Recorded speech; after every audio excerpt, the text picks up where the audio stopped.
عبادت اور دین کی خدمت صرف یہ نہیں ہے کہ کوئی مسجد کے کونے میں چلا کاٹ لے، مصلی پہ کھڑے ہو کر کے نماز پڑھا دے، یا کسی خانقاہ اور مدرسے میں بیٹھ کر کے قال اللہ قال رسول کا درس دے دے۔ صرف دین کی خدمت یہ نہیں ہے، بلکہ میں کہتا ہوں آج کے اس دور میں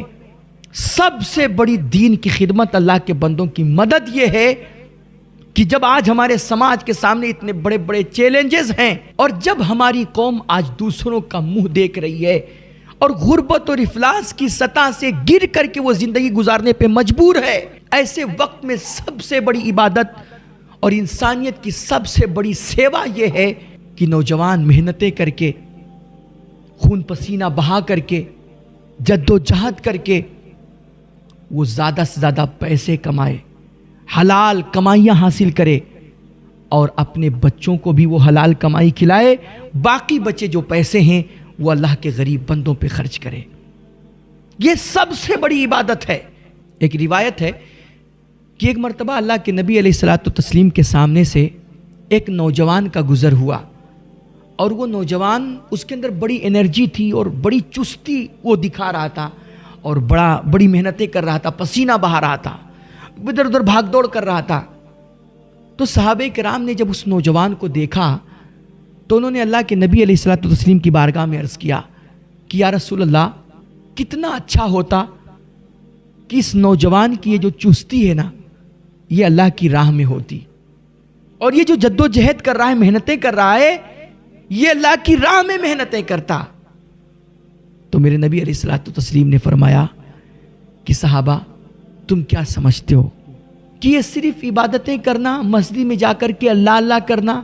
قرآن کی تلاوت کرنا، یا راتوں رات نفل پڑھنا، یا پھر جماعت میں جا کر کے، تبلیغ میں جا کر کے ادھر ادھر گلی محلے شہر شہر کا چکر کاٹنا، یہی اللہ کی راہ میں محنت ہے اور یہی اللہ کی راہ میں چستی دکھانا ہے؟ میرے نبی نے فرمایا ہو سکتا ہے اس کے گھر میں چھوٹے چھوٹے بچے ہوں۔ حضور نے فرمایا اگر یہ اپنے چھوٹے بچوں کے لیے محنتیں کر رہا ہے، چستی دکھا رہا ہے، تو اس کی یہ چستی بھی اللہ کی راہ میں ہے۔ فرمایا ہو سکتا ہے اس کے گھر میں بوڑھے ماں باپ ہوں،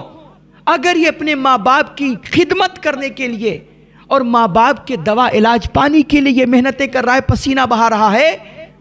تو اس نوجوان کا یہ پسینہ بہانا اور اس کی یہ چستی، یہ بھی اللہ کے راہ میں ہے۔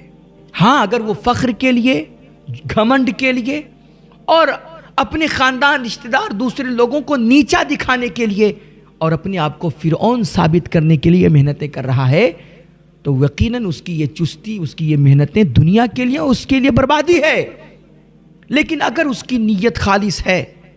وہ یہ سب اسٹرگل، یہ محنتیں، یہ جد و جہد اس لیے کرتا ہے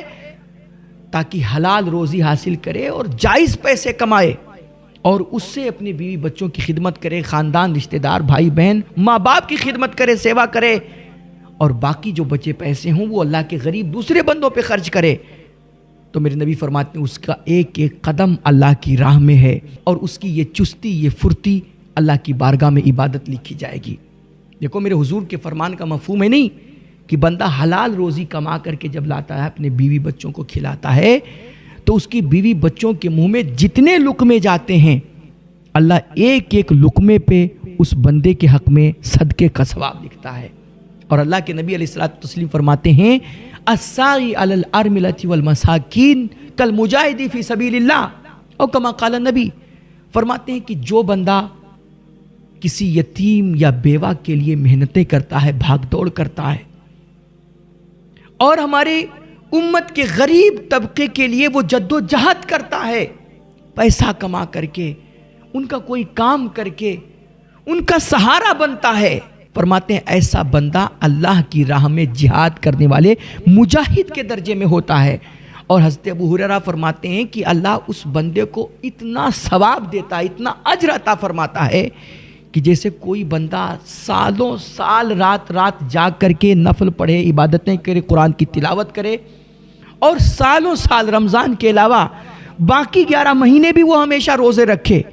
تو جتنا سالوں سال روزہ رکھنے والے اور راتوں رات ہمیشہ عبادت کرنے والے بندے کو ثواب ملتا ہے، اتنا ثواب اللہ رب العزت ایک یتیم بیوہ مسکین کے لیے محنت کرنے والے، بھاگ دوڑ کرنے والے، پیسہ کمانے والے بندے کو عطا فرماتا ہے۔ تو عبادت صرف روزہ، نماز اور نفل ہی نہیں ہے میرے بھائی۔ قال اللہ قال رسول کی تعلیم دینا، واعظ کرنا، نصیحت کرنا، تقریر کرنا، مسجد میں نماز پڑھانا، صرف یہی عبادت نہیں ہے، بلکہ یہ قوم کے سیٹھیا، یہ نوجوان جو ریڑیاں کھینچتے ہیں، فاوڑے چلاتے ہیں اور چنچلاتی دھوپ میں پسینے بہا کر کے وہ حلال روزیاں حاصل کرتے ہیں اور اپنے بچوں کو کھلاتے ہیں، وہ بھی بہت بڑے عبادت گزار ہیں، دیندار ہیں، اور بلکہ میں کہہ رہا ہوں وہ ولی ہے وقت کے۔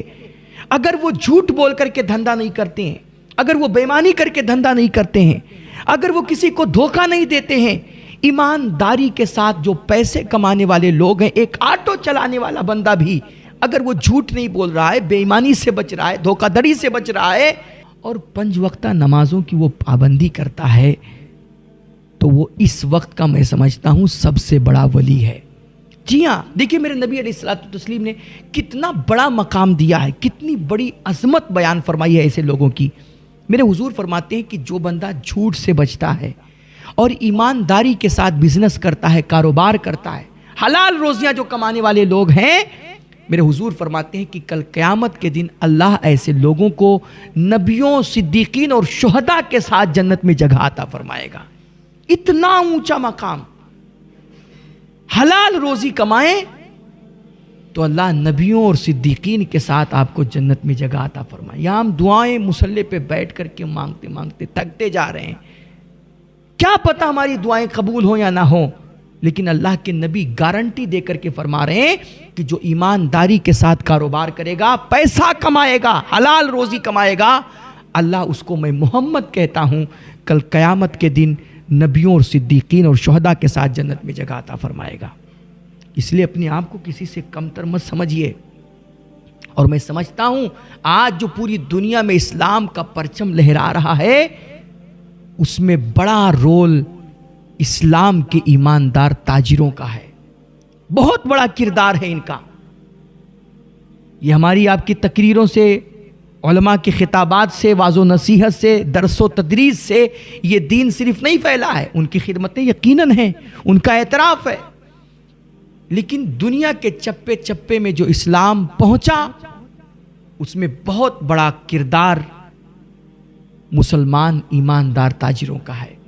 اس لیے آپ ایماندار تاجر بنیے، بزنس کیجئے اور خوب آگے بڑھیے اور خوب پیسہ کمائیے۔ میں کہتا ہوں اتنی ترقی کیجئے اور اتنی دولت جمع کیجئے نا کہ ساری دنیا سمیٹ کر کے اپنے قدموں میں رکھ لیجئے۔ اسلام آپ کو اس سے بالکل منع نہیں کرتا ہے، بالکل منع نہیں کرتا ہے۔ بہت سارے لوگ کہتے ہیں لوگ پیسے کی بات آ گئی، دولت، پیسہ، یہ تو سب دنیا ہے۔ میرے بھائی، بندے مومن کے لیے کچھ بھی دنیا نہیں ہوتا ہے، یہ یاد رکھیے گا۔ بندے مومن کی حتیٰ کی دنیا بھی نا اس کے لیے دین ہوا کرتی ہے، آخرت سنوارنے کے لیے ہوا کرتی ہے۔ بندے مومن کا کچھ بھی دنیا نہیں ہوتا ہے، کیونکہ دین اور دنیا جو بنتی ہے نا، یہ ہماری آپ کی نیتوں سے بنتی ہے۔ یہ نیت اگر خالص ہے، یہ نیت اگر پاک ہے، تو یار ہمارے بنگلے، گاڑیاں اور ہمارے یہ پیسے، دولت، سونا، چاندی سب خالص دین ہے۔ اور اگر ہماری نیتوں میں کھوٹ ہے تو ہمارے یہ جبے، ہماری یہ تقریریں اور ہمارا یہ قال اللہ و قال رسول بھی بدترین دنیا ہے۔ دین اور دنیا نیت سے بنتی ہے، انما الاعمال بالنیات۔ اللہ کے نبی نے فرمایا کہ تمام اعمال کا دار و بدار نیتوں پر ہوتا ہے۔ اس لیے یہ مت کہیے کہ پیسہ کمانا دنیا ہو گیا، نہیں بھائی، پیسہ تو اللہ رب العزت نے اس کو حلال کمائیوں کو فضل الہی قرآن کہہ رہا ہے، یہ اللہ کا فضل ہے۔ اس لیے پیسہ جم کر کے کمائیے، خوب کمائیے اور دنیا میں اتنے آگے بڑھیے، میں کہتا ہوں آسمان چھوئیے، ہواؤں میں اڑیے، سمندر کی تہ میں اتریے، اسلام آپ کو بھرپور چھوٹ دیتا ہے۔ ہاں بس آپ کی نیت خالص ہونی چاہیے، غرور نہیں، گھمنڈ نہیں، بے ایمانی نہیں، چیٹنگ بازی نہیں، اور نمازوں سے غفلت نہیں، دین سے بیزاری نہیں۔ باقی آپ جائیے، دنیا میں جہاں تک جا سکتے ہیں ساری کائنات کو پیچھے چھوڑ دیجئے، شریعت کی طرف سے آپ پر کوئی قدغن نہیں ہے۔ اس لیے میرے بھائی، اللہ رب العزت نے ہمیں اس دنیا میں جو بھیجا ہے وہ محنتیں کرنے کے لیے، بہترین پرفارمنس کے لیے، اچھے اعمال کے لیے، اور اس دنیا میں اپنی چھاپ چھوڑ کر کے جانے کے لیے۔ اس لیے میں پھر وہی بات کرتا ہوں کہ اس دنیا میں تم روتے ہوئے آئے تھے، تو ایسا نہ ہو کہ روتے ہوئے آئے تھے اور روتے ہوئے ہی چلے جائیں۔ اس دنیا میں تم آئے تھے روتے ہوئے، تم رو رہے تھے، دنیا ہنس رہی تھی، لیکن اس دنیا سے جب جاؤ تو اتنا اچھا کام کر کے جاؤ، اتنا مفید بن کر کے جاؤ، اپنی زندگی سے لوگوں کو اتنی روشنی دے کر کے جاؤ، اتنا فائدہ پہنچا کر کے جاؤ کہ جب تم دنیا سے رخصت ہو تو تم ہنس رہے ہو اور دنیا تمہاری میت پہ آنسو بہا رہی ہو۔